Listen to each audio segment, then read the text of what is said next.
जय हिंद साथियों। मेरा नाम ओमेंद्र भारत। एक डॉक्यूमेंट्री फिल्म रिलीज हुई है एन इनसिग्निफिकेंट मैन, जो कि अन्ना आंदोलन और उसके बाद खड़ी हुई आम आदमी पार्टी को केंद्र में रखकर बनाई गई है। मेरे कुछ मित्रों ने इस फिल्म को देखा और बताया कि इसमें एक सीन होता है जिसमें मेरा और मनीष सिसोदिया जी का भी डायलॉग है।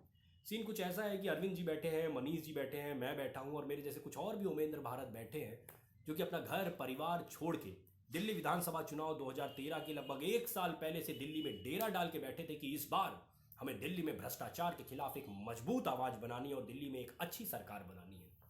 पर आज ऐसे कार्यकर्ता पार्टी के संगठन निर्माण में, पार्टी की नीतियों को निर्धारित करने में कहीं दिखाई नहीं देते। और उसकी बड़ी वजह यह है कि पार्टी में एक किचन कैबिनेट बन चुकी है जिसमें 4-5 लोग हैं जो कि पूरी तरीके से अहंकार से लबरेज और वो किसी और को सुनना भी नहीं चाहते, जिसका एक जीता जाता उदाहरण मुझे अभी राष्ट्रीय परिषद की बैठक में स्वयं देखने को मिला।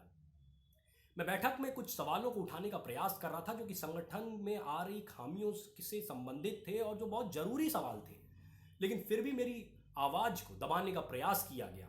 बैठक की अध्यक्षता कर रहे मनीष सिसोदिया जी ने मेरे सवालों की हत्या कर देने का प्रयास किया। तो आज इस सार्वजनिक मंच के माध्यम से मैं उन सवालों को दोबारा रखने का प्रयास कर रहा हूं। मेरा पहला सवाल है कि आंदोलन के वक्त और पार्टी के फॉर्मेशन के वक्त हम लोग एक बात कहा करते थे, one man one post one responsibility, की एक आदमी को एक से अधिक पोस्ट नहीं दी जाएगी। लेकिन आज आपकी उस किचन कैबिनेट के लोगों को एक एक आदमी को 5-5 प्रदेशों का प्रभार दिया गया है। वो संगठन में भी पद लिए हुए हैं और वो जो सरकार चल रही है सरकार में भी पद लिए हुए हैं।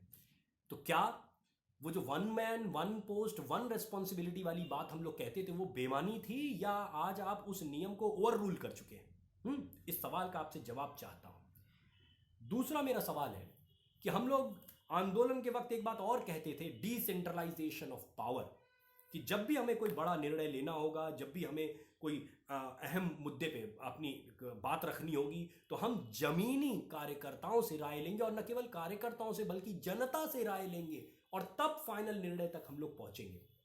2015 का विधानसभा चुनाव खत्म हुआ। पूरे देश में कार्यकर्ताओं में एक उत्साह था कि अब हम पूरे देश में संगठन को खड़ा करें।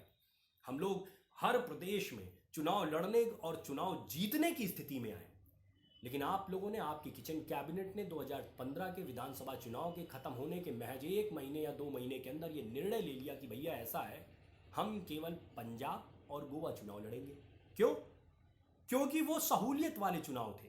पंजाब में आपको दिख रहा था कि 4 सांसद हम पहले जीते हुए हैं, तो इसलिए हो सकता है कि हम यहाँ पे आसानी से सरकार बना ले जाएंगे, और गोवा एक छोटा राज्य था। क्यों नहीं आपने कार्यकर्ताओं को ये छूट दी कि वो जाके जमीन पे संगठन खड़ा करें और जब चुनाव आए तब फिर ये समीक्षा हो कि इस राज्य में संगठन क्या इस लेवल पे खड़ा हो पाया है कि यहाँ पे चुनाव लड़ा जाए अथवा ना लड़ा जाए? ये वहां के लोगों को निर्णय लेने का अधिकार आपने क्यों नहीं दिया?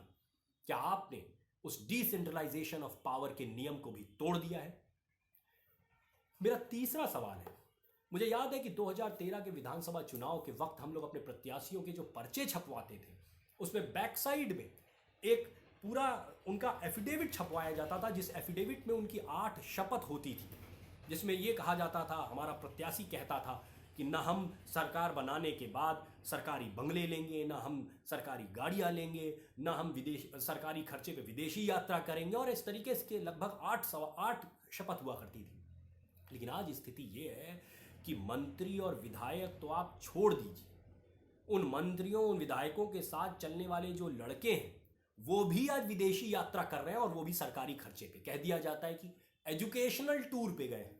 और जितने मंत्री वगैरह हैं ये सारे बड़े बंगले ले चुके हैं, सब बड़ी गाड़ियों में घूम रहे हैं। तो क्या वो जो हम लोग कहा करते थे, वो जो एफिडेविट दिया करते थे, वो क्या सब फालतू था, ऐसे ही था?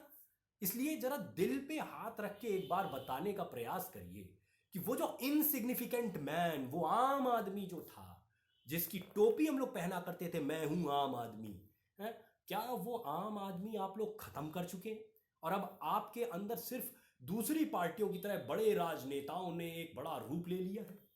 तो इन सवालों के जवाब आप सभी से चाहता हूं। और ये ध्यान रखिएगा, ये सवाल मुझ अकेले ओमेंद्र भारत के नहीं है।